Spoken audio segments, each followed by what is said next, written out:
Assalamualaikum warahmatullahi wabarakatuh. Kembali lagi bersama saya Lydia Febrianti, NIM 201291155 dari Prodi PCSD. Pada video kali ini saya akan membahas mengenai lanjutan dari video saya yang sebelumnya, yaitu tentang supervisi pendidikan. Yang mana topik bahasan yang akan kita bahas adalah proses supervisi pendidikan dan teknik dari supervisi pendidikan.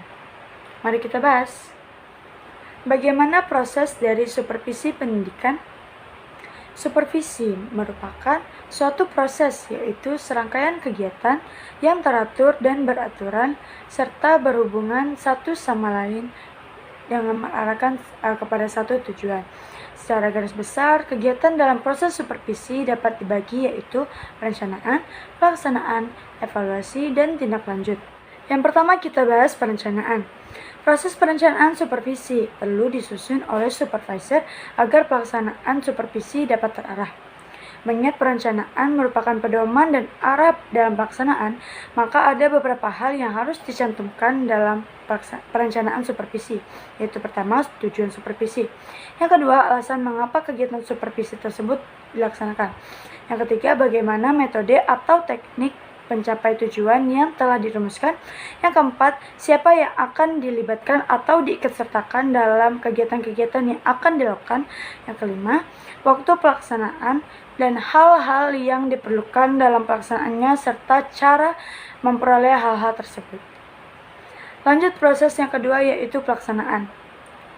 Pelaksanaan supervisi pendidikan mengikuti beberapa kegiatan, yaitu sebagai berikut. Yang pertama, pengumpulan data. Proses supervisi diawali dengan pengumpulan data untuk menemukan berbagai kekurangan dan kelemahan guru. Data yang dikumpulkan adalah mengenai keseluruhan belajar mengajar. Yang kedua, penilaian. Data yang sudah dikumpulkan diolah kemudian dinilai. Penilaian ini dilakukan terhadap keberhasilan murid, keberhasilan guru, serta faktor-faktor penunjang dan penghambat dalam proses belajar mengajar. Yang ketiga, deteksi kelemahan. Pada tahap ini, supervisor mendeteksi kelemahan atau kekurangan guru dalam mengajar. Dalam rangka mendeteksi kelemahan, supervisor memperhatikan beberapa hal yang berkaitan dengan pelaksanaan tugas guru, yaitu penampilan guru di depan kelas, penguasaan materi, penggunaan metode, dan hubungan antar personil serta administrasi kelas. Yang keempat, memperbaiki kelemahan. Jika melalui deteksi ditemukan kelemahan dan kekurangan, maka pada tahap ini dilakukan perbaikan ataupun peningkatan kemampuan. Yang terakhir, pembimbingan dan pengembangan. Supervisor perlu memberikan pembimbingan kepada guru agar apa yang diperolehnya diterapkan atau diaplikasikan dalam proses belajar mengajar di kelas. Lanjut proses yang ketiga, yaitu evaluasi. Evaluasi dilakukan untuk mengetahui tujuan yang sudah dicapai, hal-hal yang sudah dilakukan, dan hal yang belum dilaksanakan. Evaluasi supervisi dilakukan untuk semua aspek, meliputi evaluasi hasil, proses, dan pelaksanaan. Teknik dari evaluasi yang dilakukan yaitu dengan cara wawancara, angket, observasi penampilan dan tingkah guru, kunjungan kelas, dan memperhatikan reaksi dan pendapat pihak ketiga seperti sesama guru, pegawai, dan orang tua. Lalu proses yang terakhir yaitu tindak lanjut. Dalam melaksanakan supervisi, kegiatan belajar mengajar diperlukan instrumen berupa lembar pengamatan dan suplemen observasi atau keterampilan mengajar, karakteristik mata pelajaran, pendekatan klinis, dan lain sebagainya. Dalam pelaksanaannya, kegiatan tindak lanjut supervisi pendidikan, sasaran utamanya ialah kegiatan belajar mengajar. Hasil analisis ataupun catatan supervisor dapat dimanfaatkan untuk perkembangan keterampilan mengajar guru atau meningkatkan profesionalisme guru dan karyawan. Setidaknya dapat mengurangi kendala-kendala yang muncul atau yang mungkin akan muncul. Umpan balik akan memberikan pertolongan kepada supervisor dalam melaksanakan tindak lanjut supervisi.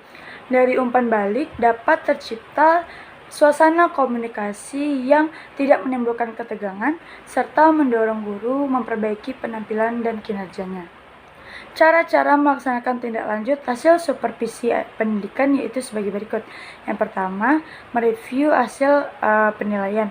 Apabila ternyata tujuan supervisi pendidikan dan standar-standar pembelajaran belum tercapai, maka sebaiknya dilakukan penilaian ulang terhadap pengetahuan, keterampilan, dan sikap guru yang menjadi tujuan pembinaan. Yang kedua, membuat rencana aksi supervisi pendidikan yang berikutnya. Yang ketiga, mengimplementasikan rencana aksi tersebut pada masa berikutnya. Ada 5 langkah pembinaan kemampuan guru melalui supervisi, yaitu pertama, menciptakan hubungan-hubungan yang harmonis. Yang kedua, analisis kebutuhan. Yang ketiga, mengembangkan strategi dan media. Yang keempat, menilai. Dan yang kelima, revisi. Selanjutnya, mari kita bahas mengenai teknik supervisi pendidikan. Yang pertama, individual teknik. Teknik supervisi yang bersifat individual dipergunakan apabila orang yang disupervisi dihadapi secara perorangan. Biasanya dilakukan terhadap individu-individu yang mempunyai masalah khusus dan bersifat pribadi. Teknik supervisi yang bersifat individu dapat dijelaskan atas beberapa macam, yakni yang pertama, kunjungan kelas atau classroom invitation. Untuk mengetahui lebih dekat tentang belajar mengajar guru di kelas, seorang kepala sekolah, pemilik pengawas, biasanya mengadakan kunjungan terhadap setiap kelas di mana guru-guru mengajar. Tujuannya yaitu untuk menolong guru-guru memecahkan kesulitan-kesulitan yang mereka hadapi dan mempelajari sifat dan kualitas dalam mengajar anak dan bagaimana guru memahami murid-muridnya. Teknik supervisi dalam bentuk kunjungan kelas dapat dibagi atas. Pertama, kunjungan tanpa pemberitahuan sebelumnya.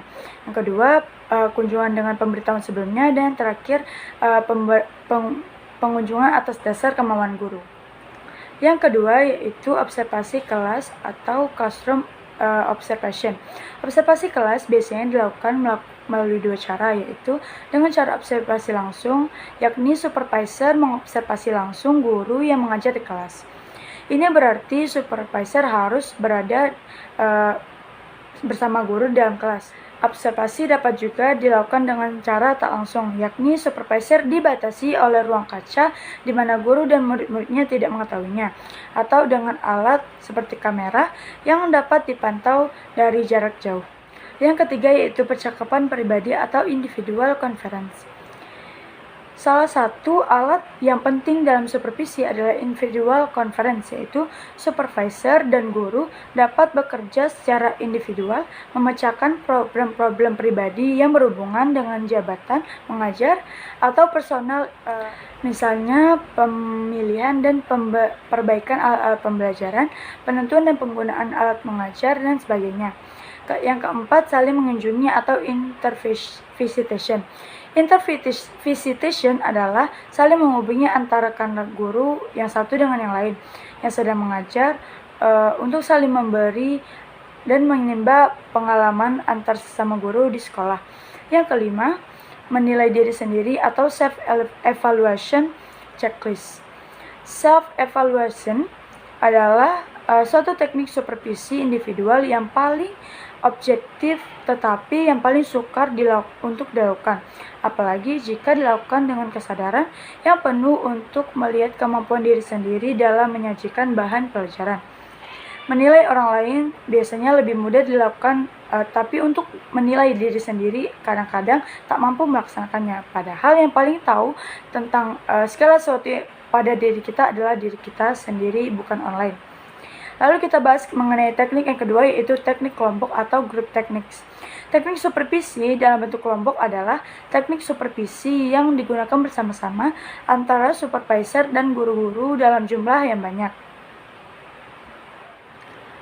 Teknik ini terdiri dari beberapa jenis, antara lain yang pertama, pertemuan orientasi bagi guru baru atau orientation meeting for new teacher.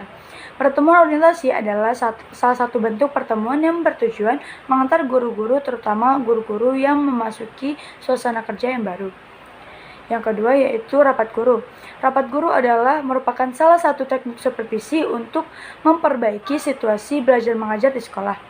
Yang ketiga, studi kelompok antar guru.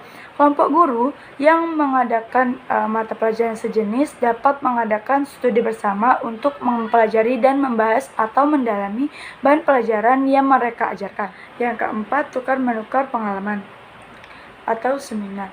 Asumsi yang melatar belakangi teknik ini ialah bahwa guru-guru pada umumnya adalah orang-orang yang berpengalaman dalam bidangnya masing-masing, sehingga memungkinkan diadakannya tukar-menukar pengalaman antar mereka, saling memberi dan menerima, dan saling belajar antar mereka untuk memperoleh pengalaman-pengalaman baru untuk proses belajar mengajar. Yang kelima, panel diskusi. Panel diskusi, biasa juga disebut dengan istilah forum diskusi, adalah suatu bentuk diskusi yang dipentaskan diadakan sejumlah partisipan untuk memecahkan suatu problem. Yang keenam, bulatan supervisi. Bulatan supervisi adalah salah satu alat komunikasi tertulis yang supervisor untuk membantu guru-guru dalam memperbaiki situasi belajar mengajarnya.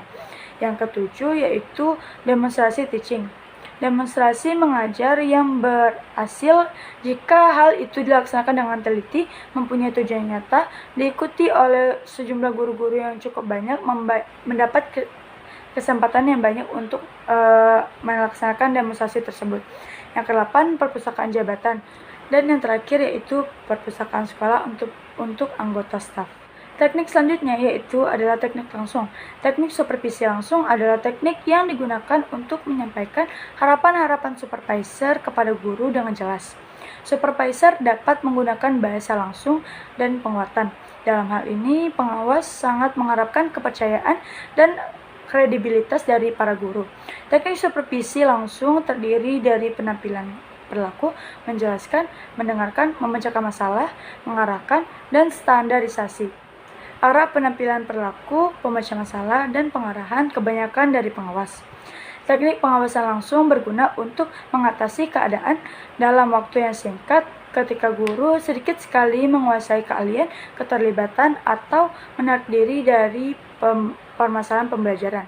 Dan teknik yang terakhir yaitu adalah teknik tidak langsung. Teknik supervisi tidak langsung adalah pendekatan masalah pengajaran yang sifatnya tidak langsung menunjukkan permasalahan, melainkan seorang guru bercerita mengemukakan permasalahan yang mereka alami. Supervisor atau kepala sekolah menyimpulkan permasalahan guru tersebut, kemudian memberikan bimbingan kepadanya. Baiklah, itulah pembahasan saya mengenai teknik dan proses supervisi pendidikan. Saya mohon maaf atas segala kekurangan kesalahan. Saya akhirnya wassalamualaikum warahmatullahi wabarakatuh.